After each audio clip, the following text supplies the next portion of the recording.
Viewers எல்லோரும் எப்படி இருக்கீங்க? நான் நல்லா இருக்கேன். கௌசி குக்கிங்லேருந்து உங்கள் கௌசி தான் பேசுகிறேன். நான் இன்றைக்கி என்ன செய்ய போகிறேன்னா, பன்னீர் மஷ்ரூமை வச்சு ஒரு பிரியாணி தான் பண்ண போகிறேன். பன்னீர் பாருங்கள், சின்ன சின்ன பீஸாக கட் பண்ணி வச்சுருக்கேன். மஷ்ரூம் ஒரு பேக்கெட் எடுத்து வச்சுருக்கேன். இதை நல்லா வாஷ் பண்ணி எடுத்து வச்சுக்கோங்க. இதுக்கு 2 பெரிய வெங்காயம், 2 பெரிய தக்காளி, 4 பச்சை மிளகா, ஸ்பைசஸ் 4 பட்டை, 4 லவங்கம், 4 ஏலக்காய், 2 ஸ்பூன் இஞ்சி பூண்டு பேஸ்ட்டு, 1 டம்ளர், இந்த டம்ளரில் ஃபுல் டம்ளர் நான் பாஸ்மதி அரிசி எடுத்திருக்கேன். இது ஊற போட்டு எடுத்து வச்சுக்கோங்க. லெமன் ஒரு ஆஃப் லெமன் எடுத்துக்கலாம். தயிர் கொஞ்சமாக எடுத்துக்கலாம். இப்போ செய்கிறது பார்க்கலாம். அடுப்பை வச்சுட்டு பாத்திரம் வச்சுட்டு 50 ml நான் சன்ஃப்ளவர் ஆயில் தான் போட்டிருக்கேன். நீங்கள் எந்த ஆயில் வேணாலும் யூஸ் பண்ணிக்கோங்க. கீ வேணாலும் யூஸ் பண்ணிக்கோங்க. சூடான உடனே ஃபஸ்ட்டு நம்ம பன்னீரை பொரித்து எடுத்துக்கலாம். லைட்டாக கொஞ்சம் கலர் சேஞ்ச் ஆகாமல் கொஞ்சமாக பொரித்து எடுத்துக்கோங்க.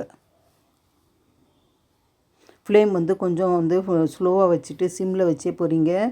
பன்னீர் ஹை ஃப்ளேமில் பொரிச்சிங்கன்னா கலர் சேஞ்ச் ஆகிட்டு நல்லா கருப்பாயிடும். அதனால் ஃப்ளேம் மீடியமாக வச்சுட்டு பொரித்து எடுத்துக்கோங்க. பாருங்கள், பன்னீர் பொரிஞ்சிடுச்சு. இந்த அளவுக்கு பொரிஞ்சால் போதும். இதை எடுத்துக்கலாம்.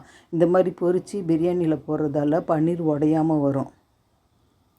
பாருங்கள், அதே எண்ணெயில் ஸ்பைசஸ் போட்டுக்கலாம். 4 லவங்கம், 4 பட்டை, 4 ஏலக்காய். கொஞ்சம் வறுபட்ட உடனே கட் பண்ணி வச்சுருக்கிற வெங்காயம் போட்டுக்கலாம். இது வெங்காயம் கொஞ்சம் கலர் சேஞ்ச் ஆகிற மாதிரி நல்லா வறுத்துக்கோங்க.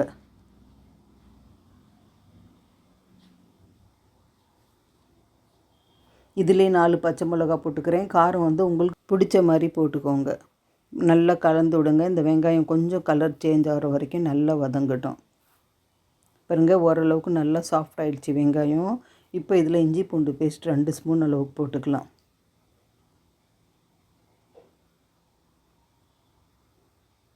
நல்லா வாசனை வர வரைக்கும் கலந்து விட்டு வறுத்துக்கோங்க.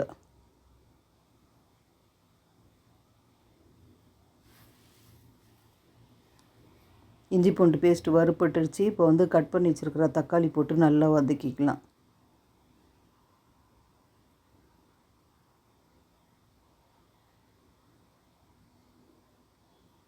நல்லா கலந்து விட்டுக்கோங்க.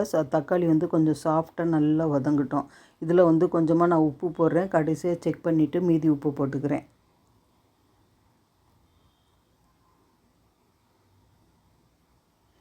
மிளகாத்தூள் 1 ஸ்பூன் போடுறேன். மல்லித்தூள் 1 ஸ்பூன் அளவுக்கு போட்டுக்கிறேன். காரம் உங்களுக்கு பிடிச்ச மாதிரி போட்டுக்கோங்க. நல்லா கலந்துடுங்க. இந்த மசாலா வாசனை எல்லாம் கொஞ்சமாக போகட்டும்.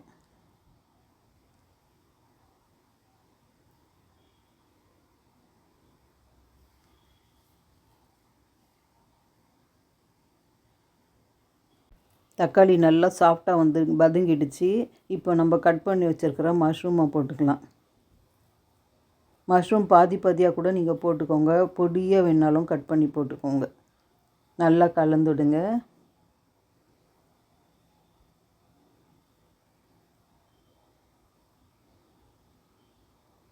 கொஞ்சம் நேரம் மூடி போட்டு மூடி வச்சிடலாம். இந்த மஷ்ரூம் கொஞ்சமாக மசாலா பிடிச்சி சாஃப்டாகட்டும். பாருங்கள், ஒரு 5 நிமிஷம் மூடி போட்டு வச்சுருந்தேன். நல்லா கலந்து விட்டுக்கோங்க.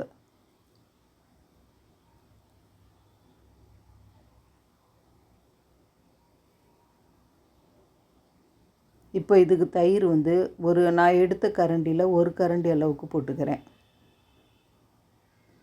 பாருங்கள், 1 கரண்டி ஃபுல்லாக போட்டுக்கிட்டேன். நல்லா கலந்து விட்டுக்கோங்க.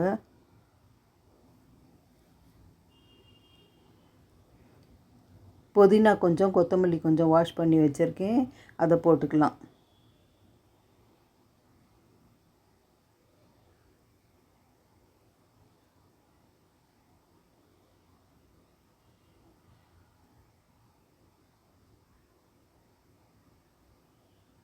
பாருங்கள், நல்லா ஜூஸியாக வெந்துடுச்சு மசாலா.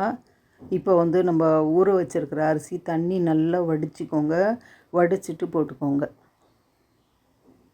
இது பாசுமதி அரிசி தான் போடணுன்ட்டு இல்லை. நார்மல் நம்ம சாப்பாட்டு பச்சரிசி கூட நீங்கள் போட்டுக்கலாம்.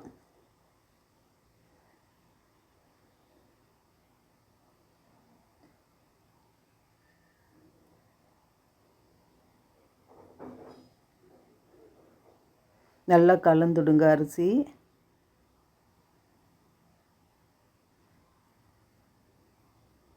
நம்ம 1 கப் அரிசி போட்டிருக்கோம். 1 டம்ளர் அளவுக்கு.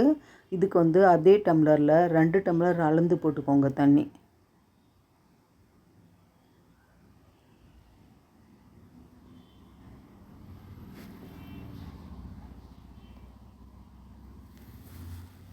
இப்போ நல்லா கலந்து விட்டுக்கோங்க. ஒரு கொதி வரட்டும். நல்லா கொஞ்சம் வேகும் போது உப்பு செக் பண்ணி போட்டுக்கோங்க.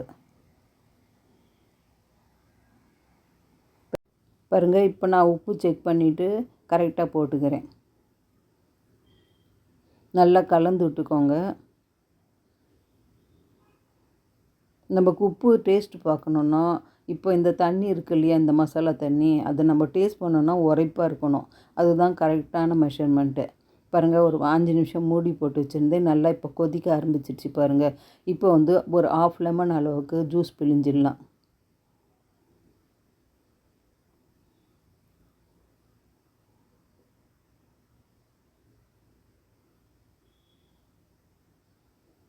கேசரி கலர் வந்து ஆப்ஷனல் தான். உங்களுக்கு வேணும்னா போட்டுக்கோங்க. கலர்ஃபுல்லாக இருக்கணும்னா, அப்படி இல்லைன்னா ஸ்கிப் பண்ணிக்கோங்க. நான் கொஞ்சமாக ஒரு பிஞ்ச் அளவுக்கு போடுறேன் கேசரி கலர்.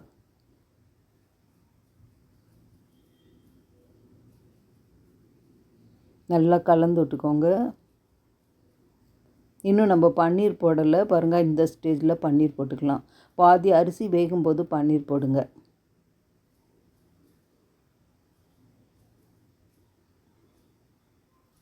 கொஞ்சமாக ஒட்டி இருக்கும். நம்ம பொரித்து எடுத்தோம் இல்லையா, அதனால் அப்படியே பிரித்து விடுங்க. தனித்தனியாக பிரிஞ்சிடும்.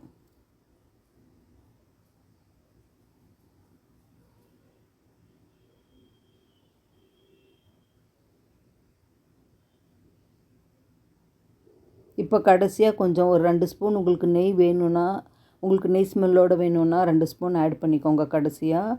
இப்போ வந்து நம்ம தம்முக்கு போட்டுடலாம். பழைய தோசை தவா அடுப்பில் வச்சுருக்கேன். ஃப்ளேம் வந்து நல்லா குறைச்சிட்டு ஒரு 10 நிமிஷம் அப்படியே மூடி போட்டு வச்சுடுங்க. பாருங்கள், நான் கலந்து விட்டு மூடி போட்டு வச்சுறேன் கொஞ்சம்.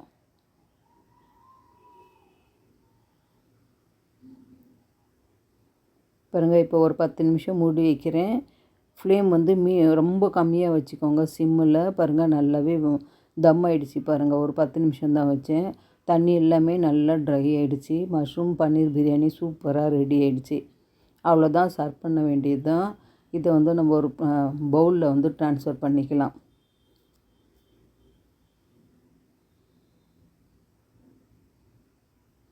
பாருங்கள், சூப்பராக இருக்கும் இந்த பன்னீர் மஷ்ரூம் பிரியாணி. 1 பாட் ரைஸாக நீங்கள் குழந்தைங்களுக்கு ஸ்கூலுக்கும் கொடுத்து விடலாம். நீங்கள் ஆஃபீஸ்க்கும் எடுத்துகிட்டு போடலாம். ரொம்ப டேஸ்ட்டாக சூப்பராக ஈஸியாக செஞ்சிடலாம் இந்த பன்னீர் மஷ்ரூம் பிரியாணி. டேஸ்ட் அப்படி இருக்கும். நீங்கள் செஞ்சு பாருங்கள். என் சமையல் உங்களுக்கு பிடிச்சிருந்தனா கௌசி குக்கிங் சேனலுக்கு லைக் பண்ணுங்கள், கமெண்ட் பண்ணுங்கள், ஷேர் பண்ணுங்கள், சப்ஸ்கிரைப் பண்ண மறந்துடாதீங்க. அடுத்த சமையலில் பார்க்கலாம். Okay, by.